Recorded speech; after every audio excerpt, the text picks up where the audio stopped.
Aujourd'hui est la seconde Pâque. En ce moment, nos frères et sœurs du monde entier célèbrent la Pâque, le 12e mois, selon le calendrier sacré. Aujourd'hui, prenons le temps de nous rappeler de la signification de la Pâque du second mois, par le sujet « La vérité de l'arbre de vie ». Lorsque nous comprenons qu'une signification importante de l'arbre de vie est mise dans la vérité de la fête de la Pâque, nous pouvons réaliser pourquoi Dieu a donné la chance de célébrer la Pâque un mois plus tard à ceux qui n'ont pas pu célébrer la Pâque, le premier mois selon le calendrier sacré. Dieu est venu sur la terre pour sauver l'humanité. Il est venu sur la terre en chair il y a 2000 ans au nom de Jésus. Et dans les derniers jours, au temps du Saint-Esprit, il est revenu en tant qu'esprit et épouse. Alors, pourquoi Dieu est-il venu sur la terre et a-t-il voulu nous faire connaître la vérité de la Pâque? Lorsque nous remontons à l'histoire du Jardin d'Éden, nous pouvons découvrir toutes les raisons de la vérité sur l'arbre de la connaissance du bien et du mal et l'arbre de vie. Quant à la raison pour laquelle les êtres humains sont devenus pécheurs et ont été chassés d'Éden, la Bible dit simplement « Le péché a commencé lorsqu'Adam et Ève ont mangé de l'arbre de la connaissance du bien et du mal. » D'après Matthieu chapitre 13, nous pouvons voir que toutes ces choses ont été écrites en paraboles. Le péché d'Adam et Ève démontre que nous avons désobéi à la volonté de Dieu dans le ciel, en étant tentés par Satan et que nous avons été chassés. À travers Adam et Ève, Dieu a voulu nous montrer notre état spirituel. Alors, pourquoi la Pâque est-elle si importante pour les êtres humains? Aujourd'hui, pour les gens du monde, la Pâque n'est qu'un jour ordinaire. Ils ne réalisaient pas à quel point aujourd'hui est important. Ils ne savent pas que ceux qui ne célèbrent pas ce jour seront retranchés du peuple de Dieu. Cela se produit du fait qu'ils ne comprennent pas la vérité sur l'arbre de la connaissance du bien et du mal et l'arbre de vie. Regardons Ésaïe chapitre 34. Ésaïe chapitre 34, verset 16 dit « Consultez le livre de l'Éternel et lisez. Consultez la Bible et lisez attentivement. Aucun d'eux ne fera défaut. Ni l'un ni l'autre ne manqueront, car sa bouche l'a ordonné.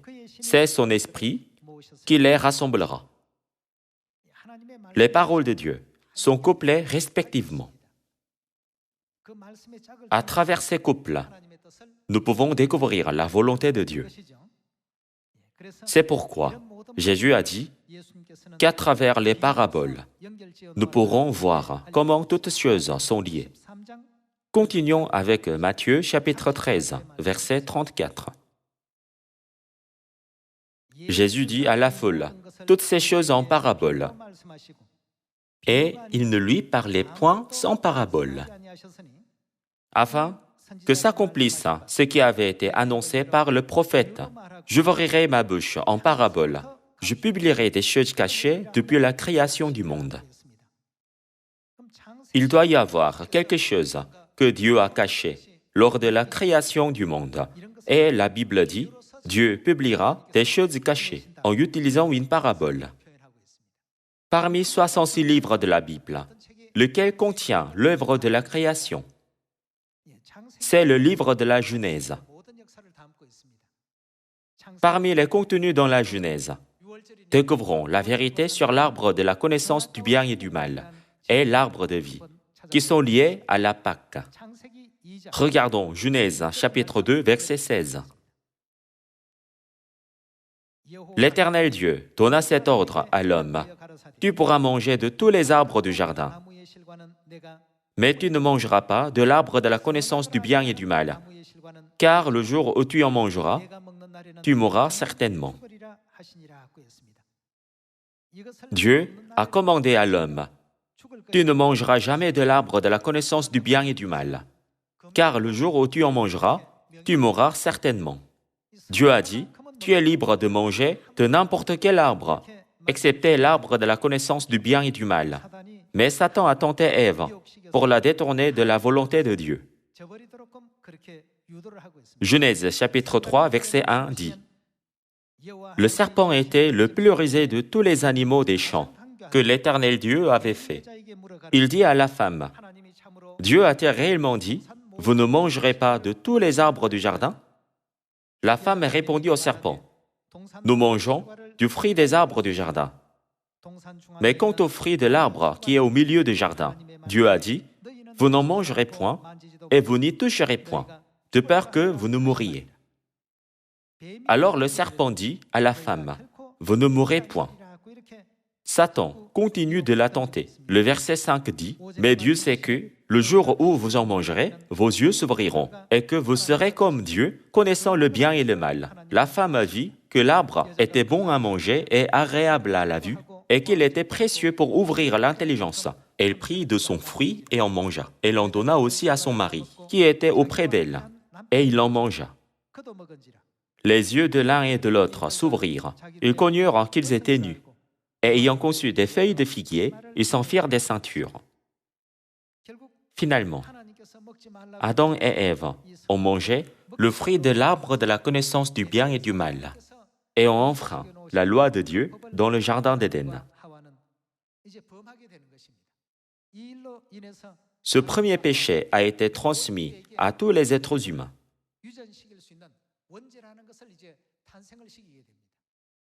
Le péché provient d'Adam et Ève. Et comme il est écrit, le salaire du péché, c'est la mort. Tous les êtres humains ne peuvent s'empêcher de faire face à la mort.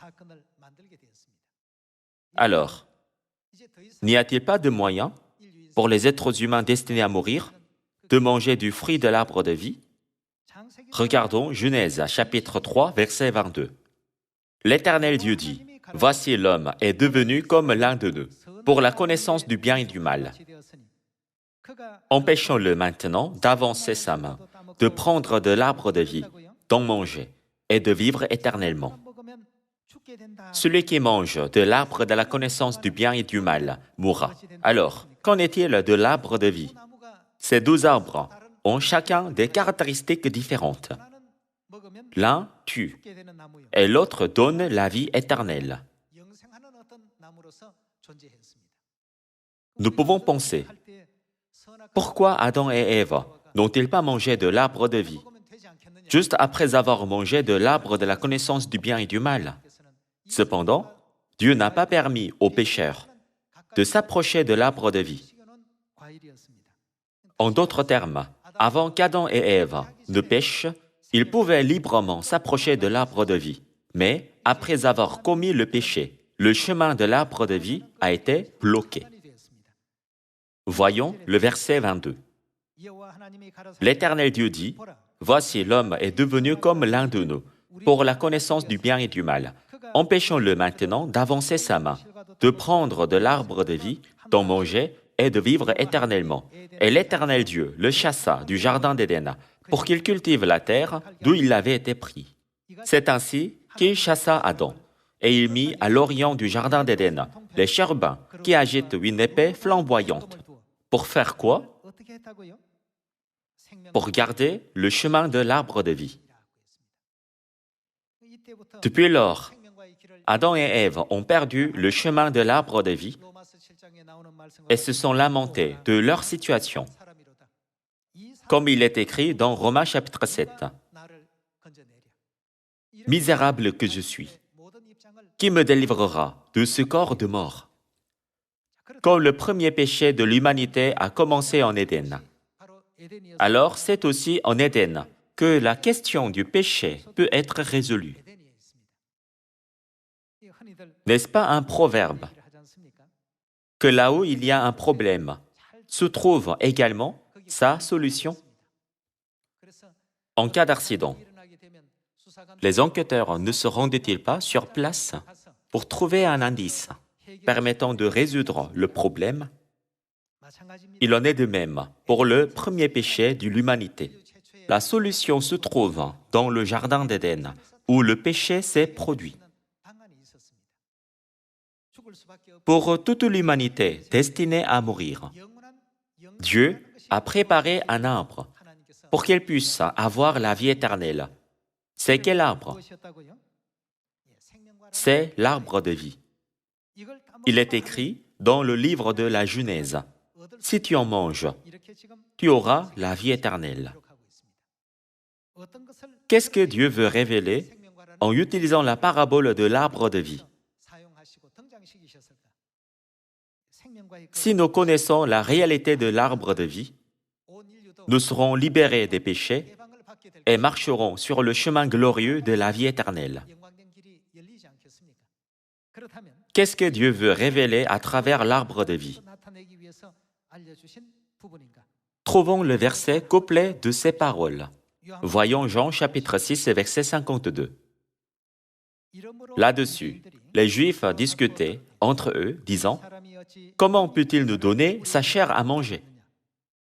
Jésus leur dit, « En vérité, je vous le dis, si vous ne mangez la chair du Fils de l'homme, et si vous ne buvez son sang, vous n'avez point quoi? Vous n'avez point la vie en vous-même. » Le verset 54 dit, « Celui qui mange ma chair et qui boit mon sang a la vie éternelle. » Dans le Jardin d'Éden, ils pouvaient avoir la vie éternelle en mangeant de l'arbre de vie. Mais Jésus a dit dans Jean chapitre 6, verset 54, « Celui qui mange ma chair et qui boit mon sang a la vie éternelle. » La vie éternelle est accordée non seulement à Adam et Ève, qui ont mangé le fruit défendu, mais aussi à tous les gens du monde. Le fait que la vie éternelle sera donnée à tous les gens veut dire que le paradis perdu sera rétabli. Jésus a dit, « Celui qui mange ma chair et qui boit mon sang a la vie éternelle, et je le ressusciterai au dernier jour. » Verset 55. « Car ma chair est vraiment une nourriture, et mon sang est vraiment un breuvage. Celui qui mange ma chair et qui boit mon sang demeure en moi, et je demeure en lui. Comme le Père qui est vivant m'a envoyé, et que je vis par le Père, ainsi celui qui me mange vivra par moi. » Dans le Jardin d'Éden, ils pouvaient avoir la vie éternelle en mangeant de l'arbre de vie. Dans l'Évangile selon Jean, Jésus a dit, « Celui qui me mange peut avoir la vie éternelle. » En comparant ces deux versets, nous pouvons comprendre que Jésus est apparu en tant que réalité de l'arbre de vie. C'est seulement si les gens peuvent manger Jésus, la réalité de l'arbre de vie dans le Jardin d'Éden, que peuvent tous être libérés de la mort et avoir le pardon des péchés et la vie éternelle. Jésus a dit, « Celui qui me mange vivra par moi. » Mais la question est de savoir comment manger Jésus. Il est bon de savoir que Jésus est la réalité de l'arbre de vie dans le Jardin d'Éden. Mais la question est de savoir comment le manger. Découvrons le moyen de manger la chair de Jésus et de boire son sang. Allons à Matthieu chapitre 26, verset 17. Le premier jour des pains sans levain, les disciples s'adressèrent à Jésus pour lui dire, « Où veux-tu que nous te préparions le repas de la Pâque ?» Il répondit, « Allez à la ville, chez un tel, et vous lui direz, « Le Maître dit, mon temps est proche. Je ferai chez toi la Pâque avec mes disciples. » Les disciples firent ce que Jésus leur avait ordonné, et ils préparèrent la Pâque. Jésus n'a pas seulement célébré la Pâque, mais il a également ordonné à ses disciples de préparer la Pâque. En d'autres termes, la Pâque était si importante que Jésus a lui-même ordonné à ses disciples de préparer la Pâque. Il leur a ordonné de la préparer et l'a lui-même célébrée comme exemple pour tous les gens du monde. Passons au verset 26. Et voyons la scène où Jésus a mangé la Pâque. Pendant qu'il mangeait, Jésus prit du pain et, après avoir rendu grâce, il le rompit et le donna aux disciples en disant « Prenez, mangez, ceci est mon corps ». Il a accordé le pain de la Pâque comme son corps, c'est-à-dire sa chair. Le verset 27 dit « Il prit ensuite une coupe ». Qu'est-ce qui est contenu dans la coupe? Le vin de la Pâque. Et après avoir rendu grâce, il leur donna en disant « Buvez-en tous, car ceci est mon sang, le sang de l'Alliance, qui est répandu pour beaucoup pour le pardon des péchés. » Jésus a appelé le pain et le vin de la Pâque sa chair et son sang. Et il a dit qu'il reconnaîtrait ceux qui mangent et boivent le pain et le vin comme ceux qui mangent et boivent sa chair et son sang. Dans Luc chapitre 22, cette alliance a été promise comme la nouvelle alliance. Alors, cela ne veut-il pas dire que celui qui célébrera la Pâque sera celui qui mange et boit la chair et le sang du Christ, et celui qui reçoit la vie éternelle? C'est comme manger du fruit de l'arbre de vie. Pour tous ceux qui sont destinés à mourir, après avoir mangé le fruit défendu, la priorité la plus urgente est de manger du fruit de l'arbre de vie. Jésus a fait une alliance ferme, disant que le pain et le vin de la Pâque sont sa chair et son sang, la réalité de cet arbre de vie. Il y a des gens qui ne comprennent pas bien la signification du mot « alliance ». Vous avez probablement quelques billets dans votre portefeuille. De quoi sont-ils faits? Ils sont faits de papier. Dans le monde, il y a de nombreux types de papier qui sont plus grands que les billets, n'est-ce pas? Par exemple, il y a un papier au format A4. Si vous comparez la valeur d'un papier au format A4 avec celle d'un plus petit papier sur lequel il est écrit 50 €, lequel a plus de valeur? En termes de taille, le papier A4 semble beaucoup plus grand. Il semble encore plus propre et agréable. Cependant, tout le monde aime beaucoup plus le papier sur lequel il est écrit 50 €. Pourquoi? Ils sont le même papier. Quelle est la différence entre les deux? Il y a une différence de valeur. De quoi la valeur est-elle faite? Elle est faite d'une alliance, d'une promesse. Sur un billet de 50 €, il y a une promesse, mais sur un papier A4, il n'y en a pas. Il en est de même pour le pain et le vin. Lorsque vous allez au marché, il y a toutes sortes de pains. Il y a une variété de pains délicieux. Mais ces pains ne sont rien d'autre que de la nourriture. Mais le pain et le vin que nous mangerons et boirons aujourd'hui, le jour de la Pâque, ont l'alliance et la promesse de Dieu en eux. Lorsque nous mangeons et buvons, cela contient sa promesse, qu'il nous donnera la vie éternelle.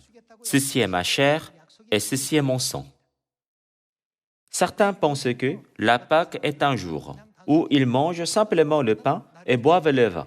Cependant, nous devons connaître la signification. La date de la Pâque est également importante. Passons à Luc chapitre 22 un instant. Chapitre 22, verset 7. Le jour des pains sans levain, où l'on devait immoler la Pâque, arriva, et Jésus envoya Pierre et Jean en disant « Allez nous préparer la Pâque, afin que nous la mangions. » Ils lui dirent « Où veux-tu que nous la préparions ?» Dans tous les 4 évangiles, la scène où Jésus a célébré la Pâque est écrite, n'est-ce pas? Nous ne sommes pas les seuls qui lisent la Bible. Toutes les autres églises lisent la même Bible. Préparez la Pâque, je ferai la Pâque. Toutes ces expressions se trouvent dans chaque Bible. La même phrase, je ferai la Pâque, est écrite dans chaque Bible. La Bible en anglais, la Bible originelle en grec, etc. Voyons le verset 7. Le jour des pains sans levain, où l'on devait immoler la Pâque, arriva, et Jésus envoya Pierre et Jean en disant « Pierre et Jean, ne sont-ils pas les meilleurs disciples de Jésus? Oui, ils le sont. Allez nous préparer la Pâque afin que nous la mangions. Ils lui dirent, où veux-tu que nous la préparions? Il leur répondit, voici, quand vous serez entrés dans la ville, vous rencontrerez un homme portant une cruche d'eau. Suivez-le dans la maison où il entrera et vous direz au maître de la maison, le maître te dit, où est le lieu où je mangerai la Pâque avec mes disciples? Et il vous montrera une grande chambre haute meublée. C'est là que vous préparerez la Pâque.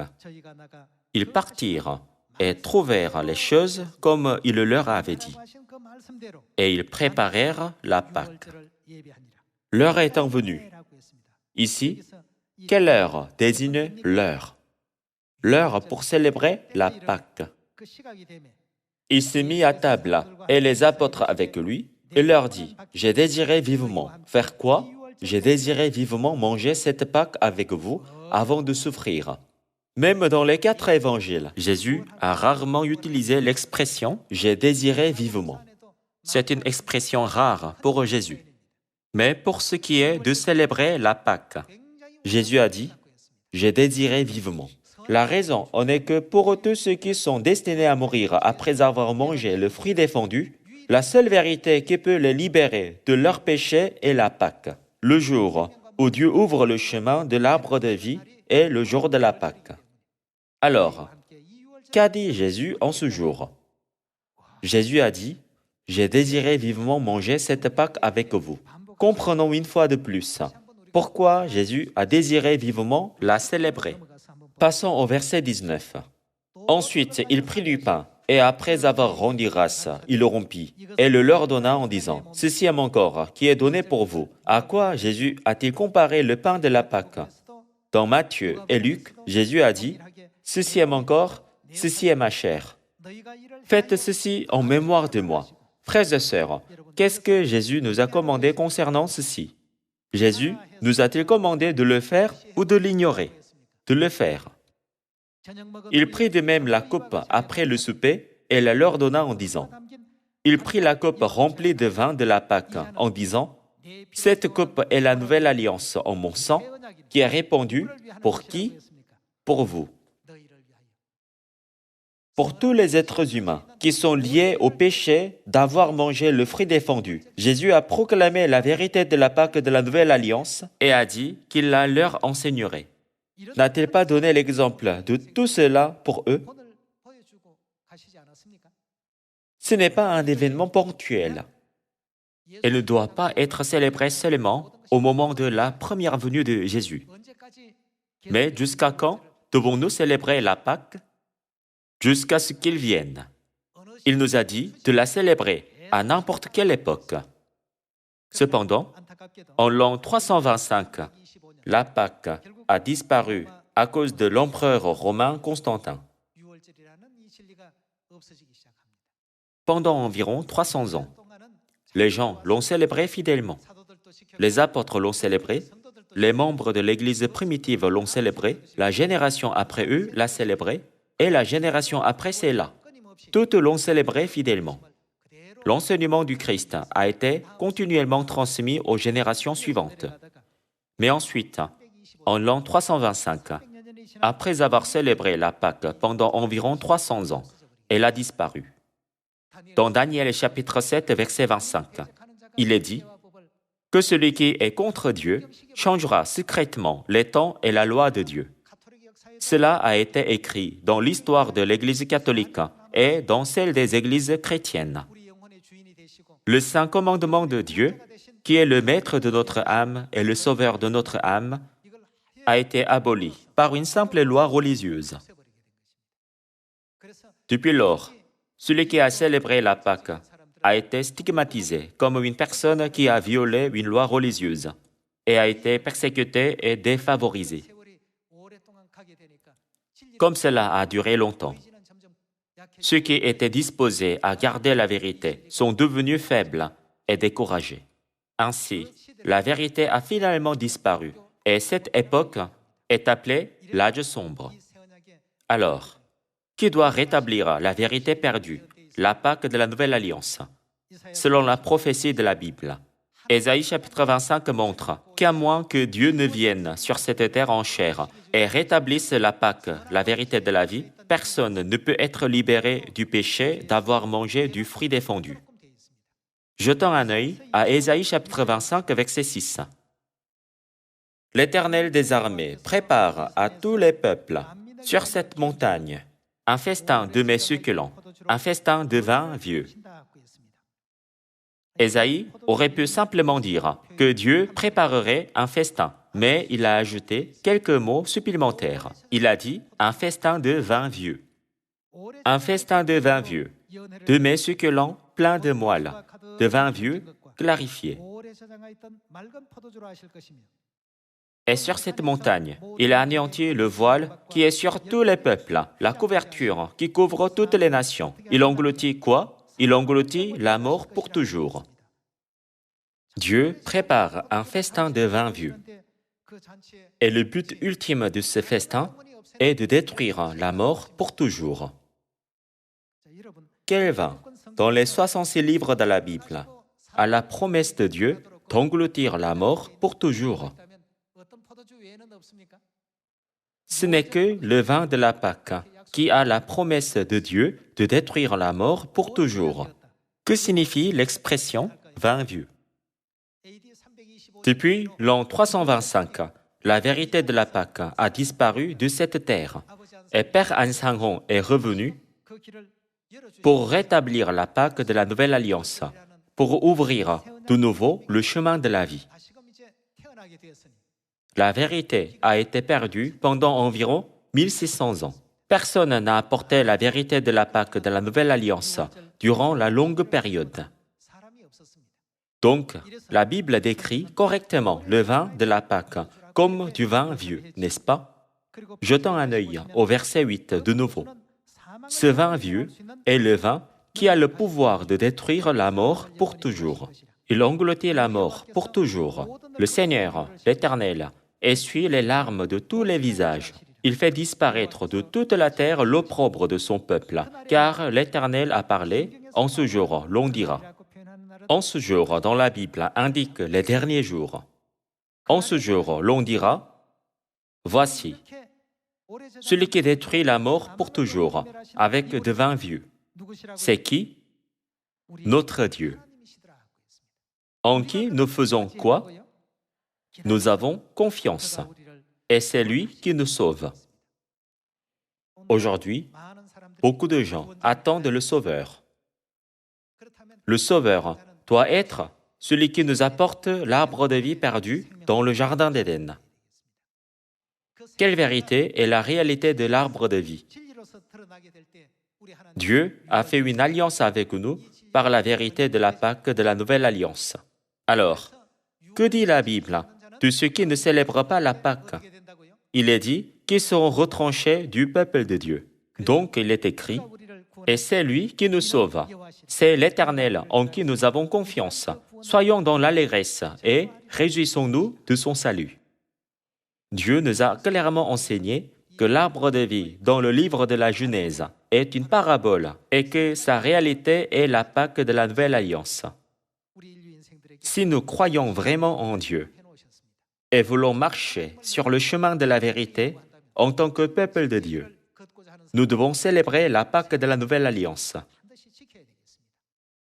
La Pâque est si importante que, contrairement aux autres fêtes, Dieu nous a donné une autre chance de la célébrer. Puisque la Pâque a une signification et une promesse si importante, et que nous ne savons pas ce qui peut empêcher certains de la célébrer, le 14e jour du premier mois, selon le calendrier sacré, la date originale de la Pâque. Dieu nous permet de la célébrer encore une fois, le 14e jour du second mois, selon le calendrier sacré. Si nous ne célébrons pas non plus la seconde Pâque, nous n'aurons plus une chance de recevoir la grâce de Dieu. Dieu, que nous attendions, a proclamé la Pâque de la Nouvelle Alliance, la réalité de l'arbre de vie à toute l'humanité, afin de nous racheter de la mort et de nous donner la liberté. Aujourd'hui, nous célébrons la Pâque. Comprenez-vous maintenant pourquoi Jésus a dit « J'ai désiré vivement célébrer la Pâque avec vous » ? Nous avons également désiré vivement la célébrer et célébrer la seconde Pâque que nous célébrons aujourd'hui, n'est-ce pas? J'espère que vous comprendrez correctement la signification de la Pâque, en ne pensant pas qu'aujourd'hui, vous mangez simplement un morceau de pain et buvez un verre de vin lors de la communion de la Pâque, mais en pensant que vous participez au pain et au vin ayant une promesse que Dieu a faite avec nous, afin que vous puissiez tous être libérés du péché d'avoir mangé le fruit défendu et recevoir le salut éternel dans le ciel à travers cette fête bénie de la seconde Pâque. Maintenant, j'aimerais conclure le sermon d'aujourd'hui. Merci beaucoup.